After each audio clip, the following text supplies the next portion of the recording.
ඔන්න ඉතින් අයෙත් ලස්සන දවසක් උදා වුණා. ඔයාලත් එක්ක ලස්සන වීඩියෝ එකකින් ඔන්න මං අදත් ඔයාලා ළඟට ආවා.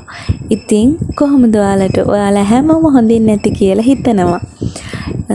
මුලින්ම කියන්න ඕනේ ඉතින් මේ වීඩියෝ එක බලලා ඔයාලගේ අදහස කමෙන්ට් කරන්න අමතක කරන්න එපා. මොකද මං කැමති මගේ වීඩියෝ එකේ අඩුපාඩු හදාගෙන ඔයාලගේ අදහසුත් එක්ක ඉදිරියට වීඩියෝස් අරගෙන එන්න. ඒ හින්දා අනිවාර්යයෙන්ම ඔයාලා කමෙන්ට් එකක් දාගෙන යන්න අමතක කරන්න එපා.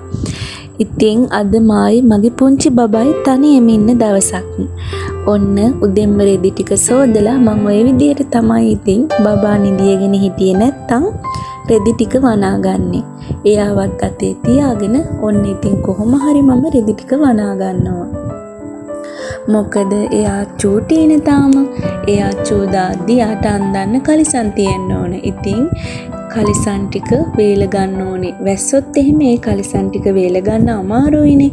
ඉතින් ඒ නිසා මම උදෙන්ම රෙදි ටික සෝදලා ඒක වේලෙන්න දානවා.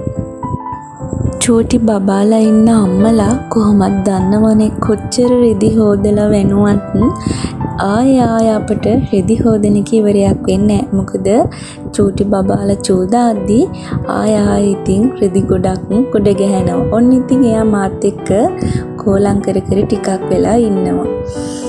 ඊට පස්සේ ඉතින් දවල් කන වෙලාවත් ඔන්න ආවා. ඉතින් දවල්ට මට අද මාළු ටිකක් අඩුවෙන් තමයි තිබුණේ. ඒ නිසා මම ඉක්මනින් තක්කාලි සම්බෝලයක් හදාගත්තා. ඉතින් මම ඔයාලට ඉස්සෙල්ලා වීඩියෝ එකේ අරගෙන ආවනේ මම එළවලු වගා කරන්න යන්නේ කියලා. ඉතින් ඒ එළවලු වගා කරන්න ඔය තියෙන්නේ මාළු මිරිස් තවන් දාලා.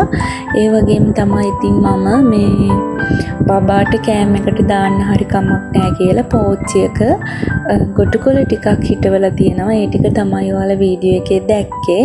ඉතින් අදත් මම එළවලු වගා කරන්න ඉවර වෙච්චි හාල් පැකට් තියෙනවනේ. ඉතින් ඒ පැකට් වලට පස් ටිකක් පුරවගෙන පැකට් ටිකක් හදාගත්තා.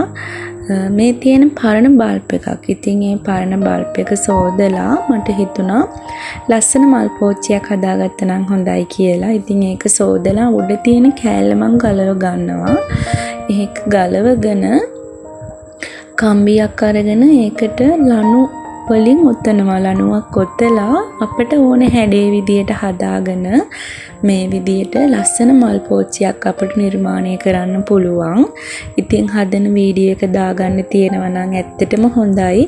ඒ වුණාට මට ඒක වීඩියෝ කරගන්න බැරි වුණා. මොකද පුංචි බබත් එක්ක මට වීඩියෝ කරගන්නවා කියන එක ටිකක් අමාරු වැඩක්. ඉතින් ඔයාලා මේකෙන් අදහසක් ගන්න ඇති කියලා හිතනවා.